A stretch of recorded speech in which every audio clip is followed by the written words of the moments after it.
Hi, everybody. I'm Sean Murphy, and I'm here with Amy Novotny. And I got to tell you, I met her just a week ago. Well, actually, yeah, 7 days ago on a Friday, I met her, and she talked about this amazing thing that she does called breathing. Like, how many of us really need to be schooled in breathing? You want to know the answer to that? All of us. And so she went through some of these breathing exercises that she's going to demonstrate here. But one of the things that I learned most about her is that in this dialogue, she's run over 20,000 miles in competition.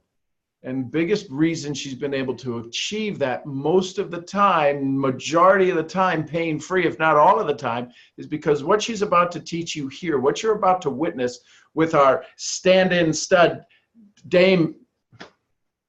Say it.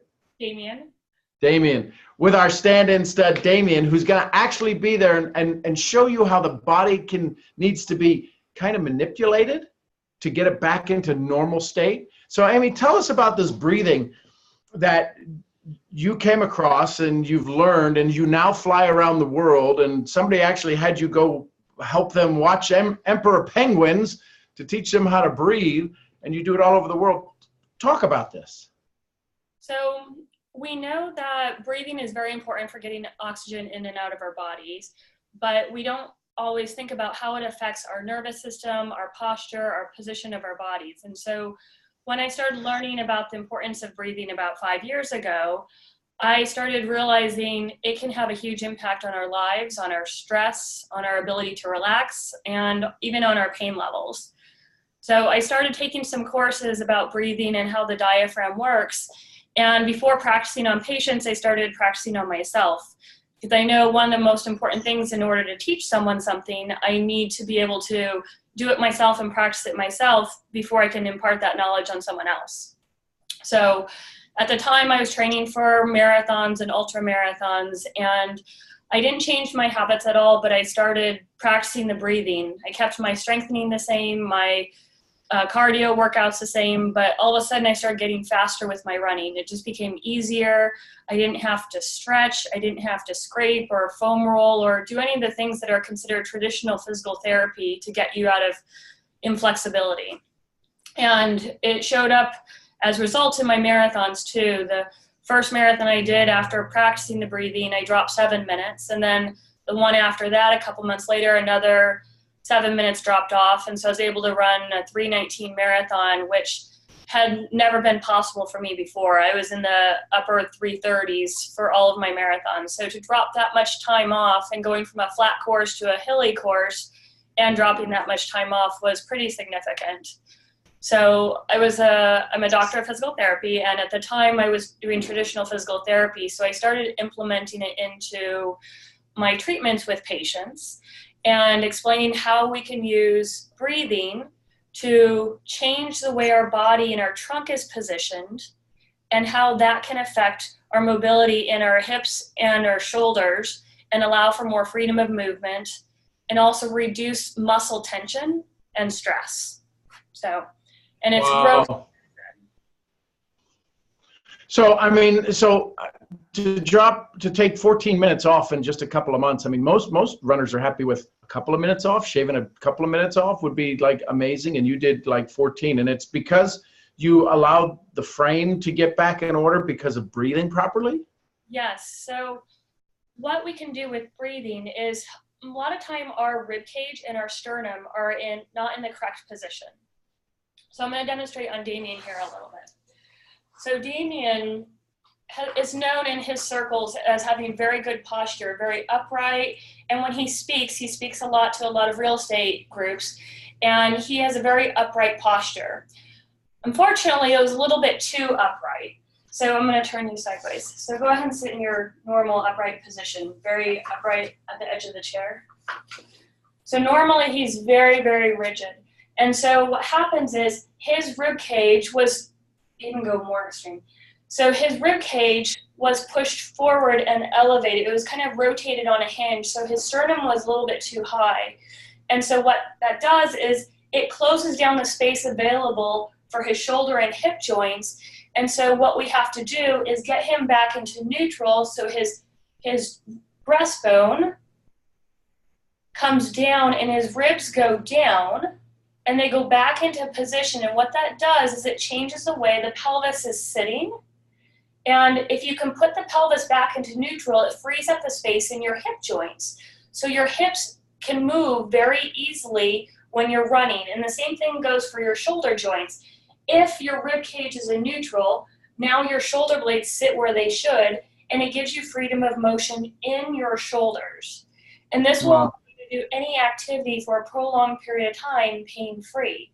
So for running, I use the breathing a specific way to get the rib cage down into position. And then I also use the breathing to calm down my nervous system so the muscles up in this area stay nice and relaxed. When I did that, I could keep all the motion in my shoulders and hips, and it would allow me to run miles and miles and miles pain-free. And I've done this, up to 50 miles, even 100, and I've trained other people to be able to run up to 50 miles pain-free. And I give them these strategies with the breathing, and then also when they're running, I want them to be able to sense certain muscles. I want them to sense their sternum dropping down, their ribs coming down into position, and they breathe through that, so that way their nervous system learns that this trunk position and posture is their normal, and it gives them the availability to run without pinching tissues together. That's pretty cool. So how did you find out or learn that this was a possibility? Did you study? Was it a shaman? I mean, because it's, when you had him sitting up, it's like I heard my mother say, well, you better put your shoulders back and sit up straight. And so nobody wants to disappoint their mom. So that's how we all wind up that way. But when you were pushing on me at the event and getting me, and you're like, oh, there it is. And I'm like, boy, that just seems unnatural, but it felt comfortable once I relaxed into it. Where did you learn this technique? Where did it come from? So there's an institute called the Postural Restoration Institute out of Lincoln, Nebraska. And the founder, Ron Haruska, began studying the body and with many different healthcare professionals and looking at what happens on the inside of our body. So one of the premises of their institute is our body is very asymmetrical. And the diaphragm is one of our skeletal muscles, and it affects how we breathe. And we need to learn how to control it. And muscles inside our trunk, like our hip flexors, they attach differently on one side versus the other. So I started studying with them and taking courses with them on how this asymmetries affects our ability to move and the way we position ourselves. And over time of taking their courses, I learned about the importance of breathing. And since then, I've used my previous knowledge and experience with breathing, plus all the knowledge I've gained from their courses, to develop my own specific technique of how do I want someone to breathe. So I've kind of made it a more narrow focused and have a specific regimen of how I want a person to breathe to maximize their benefits of calming themselves down and getting the mobility back. So there's some overlap between my knowledge from the Postural Restoration Institute and what I'm teaching now, plus all of my other experiences that I've combined into what I call the PABR approach, which stands for PABR, and it gets people from pain to relief using awareness and breathing. So pain, awareness, breathing, relief. So that's what I am promoting now to help people, because I've seen such great results in all variety of cases, whether it's getting people out of stress, giving them more sleep, getting them more pain relief, or helping them avoid surgeries like a knee replacement or spine surgery, neck surgery, back surgery. So Damien, I'm guessing you've been taught this because it was hard for you to get up into the straight position, right? She's saying, no, straight more is like, no. So what is it that, have you felt a difference? What have you experienced with learning this and incorporating this type of breathing? The normal pain in the shoulders that I would get by sitting for a long time with proper posture really hasn't been there for the last probably 6 or 8 weeks. And it's because I'm not holding tension. I'm actually letting my breathing put my body into the right position. And I've noticed that because it used to be where I'd sit for a while and I was always in pain up in my shoulders and I was moving around and trying to get things right, but I was still up moving around. So it was never really fixing the core problem and I wasn't breathing right. So that one thing is really obvious in the shift. So it does make a huge difference in something as simple as sitting without pain. Well, I know if I go to a chiropractor, the first thing he does is he, pulls your legs down a little bit and looks at your ankle bones to see if they're out of alignment. He goes, oh, you're a little out of here, out of there. And just the slightest little out of alignment there really helps the whole body. But this seems to be a chronic issue for most people, Amy, that the muscles have been tightened so much or have this memory, right? Because that's what you were working on me is to relax into this new state. And I've done it a few more times since each day, and I can, so there it is. What are people going to feel as they do this? If they're watching this and they're sitting home and they're going, okay, I got to let my sternum collapse a little bit, my rib cage collapse a little bit. How does somebody self-teach themselves this? Okay, so we can go through the steps. So, well, one thing I want to touch on before we get to those steps is when you mention the chiropractor and they do something to you. So a lot of traditional pain relieving methods, they approach it by doing something to you externally, whether it's twist you, manipulate you, whether it's doing stretching, acupuncture. So those are external methods to work on you to get you pain relief. And it's a great approach and it helps a lot of people. It doesn't always stick though, and that's one of the problems. Whereas this is an internal approach. We're making changes to your nervous system from the inside to relax your body and teach your nervous system not to send these abnormal signals to your muscles to contract and tighten up. Wow. So we're working on a more permanent change and giving you control over that so that you know what to feel. And so when you start to feel yourself tighten up, instead of going to get a massage, which is an external fix and just pushing on muscles and making it feel better, feels great, which I don't say anything bad about massages, we all want them. But you can also take the other approach of, I'm going to relax myself and let things learn how to not contract and let it go. So it gives you control over, I don't need to go get a massage for these tight shoulder muscles. I can learn to relax my sternum and these muscles will loosen up, which is what Damien has been practicing and why he now can sit for hours on end while he's at work and not feel that tension. So now to go through the breathing process, we're going to go through some basic steps first. So when we breathe, I'm going to have you sit back in the chair now. The steps for breathing. For the steps for breathing, I'm going to have Damien breathe in through his nose, pause just a second, then blow out through his mouth, allowing his chest to drop down and his belly button to come loose and let it go forward. We're going to pause 3 seconds and then we'll repeat that cycle. And those are the basic steps and then we're going to add to it. So first you're going to have Damien breathe in through his nose and then blow out. And then you're going to feel the chest drop in, belly button come out, pause. 2, 3, gentle breath in through the nose. And then blow out. Chest is going to drop in, belly button's going to come out. We're going to pause.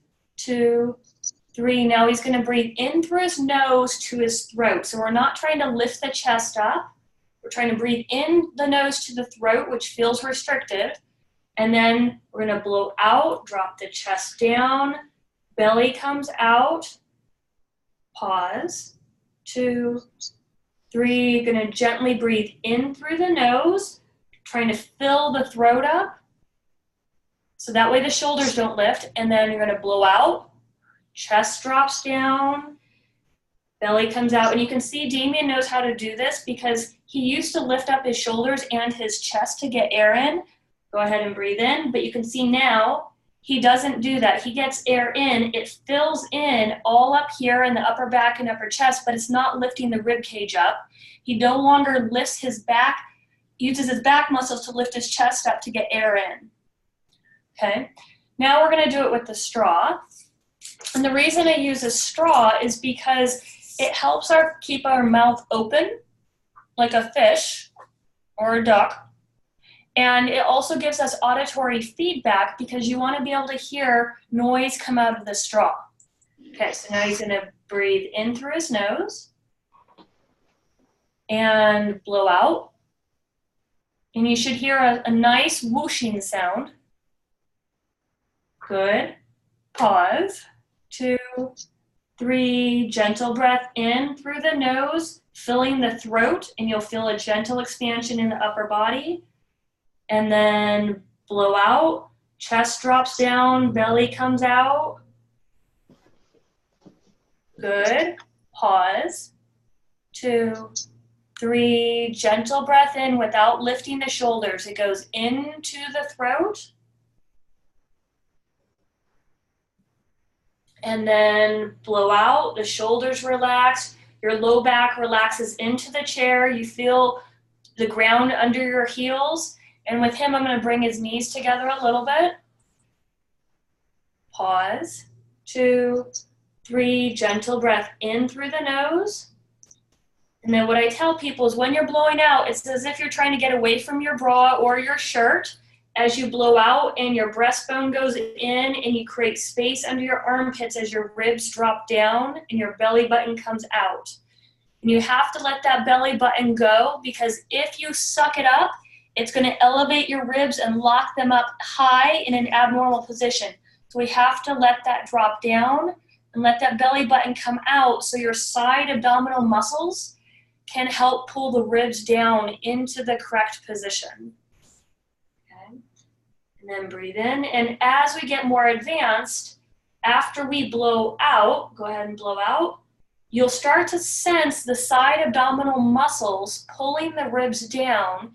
And you can learn how that feels and use those muscles to anchor your ribs down as you inhale. And if you're doing it correctly, it will feel like you're getting no air in because that's how tight all these upper body muscles are because they're so used to pulling on you 12 to 18 times a minute as you breathe in. So they've been taught to stay nice and tight by your nervous system and your body. So we have to learn how to let that all go and then learn how to keep the ribs down so when you breathe in, these muscles learn how to relax and expand and it frees up your upper body. You gain your full motion back in your neck, in your shoulders. Everything starts moving better. You're able to twist and turn and all that flexibility that you feel like you're not flexible and you don't have that movement, it all comes back. And it doesn't matter what age you are.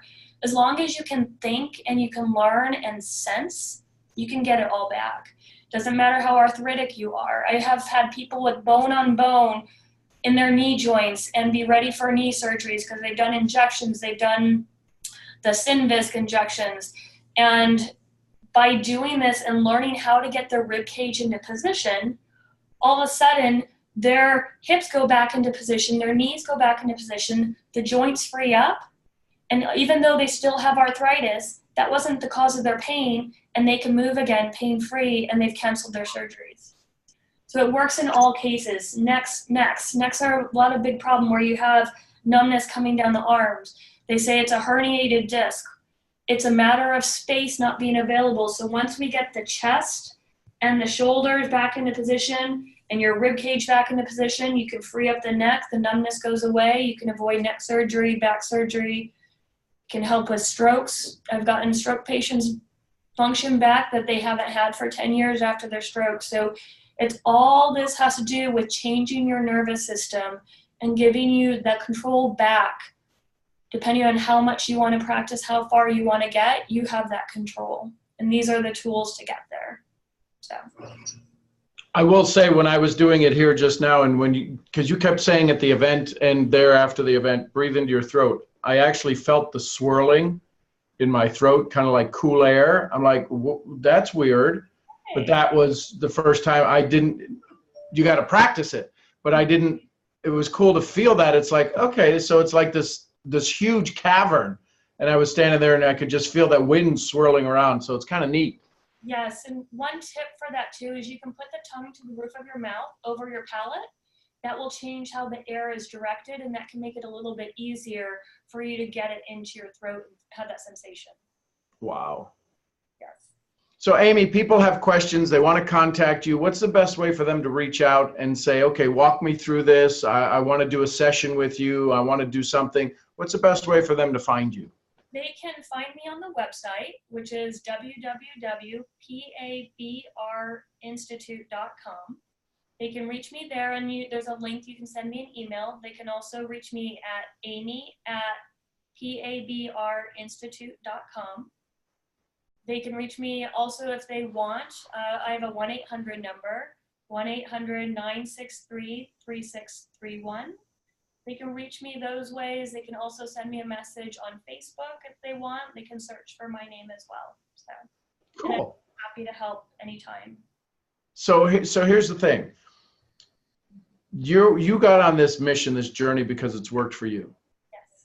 You just gave us a handful of examples of what it has done for people with certain diseases and discomforts, and when the body's not operating, when it is in dis-ease, not in ease. What are some of the big naysayers say about it when you're like, I'm breathing hokey pokey, but then all of a sudden they get it? What's the conversion? What's the switch for the naysayer? So it's typically they come in and they don't want this woo-woo stuff, and they are used to strengthening and stretching, and they said, no, that's the only way to go. And so I'll feel them out first and see how much they want to learn. So I have many strategies for reaching someone. And so if someone wants to learn more, a lot of times education will provide that turning point where they'll say, I'll give it a chance. And what happens is during the first session, I have to make a change in them by getting rid of their pain and stress. And as soon as they feel that, I'll do a few things on them. As soon as they feel that, all of a sudden I've broken a chink in their armor. And then I tell them, you may not have been bought yet, but I just want you to practice this 3 times a day for the next 2 or 3 days until I see you again. And I just want you to be faithful. Everything until this point has not worked for you, which has led you to me. And just give it a chance. I'm giving you a tool to use for the next few days, and I want you to do it no matter what. Just believe in this for just a few days. And as soon as they start doing this, they feel a change and they're hooked. And those who have waited, and then I beg them, I have used so many different methods to get them to do it, and I just beg them, I said, please, your pain is not changing. When you leave here, you're pain-free, but you go back to your habits. Just give this a chance. As soon as they start doing these exercises and procedures, their pain changes. It goes away. Every aspect of their life changes. Their mood, their pain, their energy level, their sleep, it all changes, and then they're hooked forever, and they will continue doing it. So it's just that shift in their mindset and their willingness to take control of their body that gets them. So. Well, Amy, thank you for taking the time. Damien, thank you for being there. Thanks for being a good student and actually having much less discomfort and being able to use this and be the example for us today. Amy, is there anything else you'd like to say to the audience before we let them off and to go practice their breathing and replay this?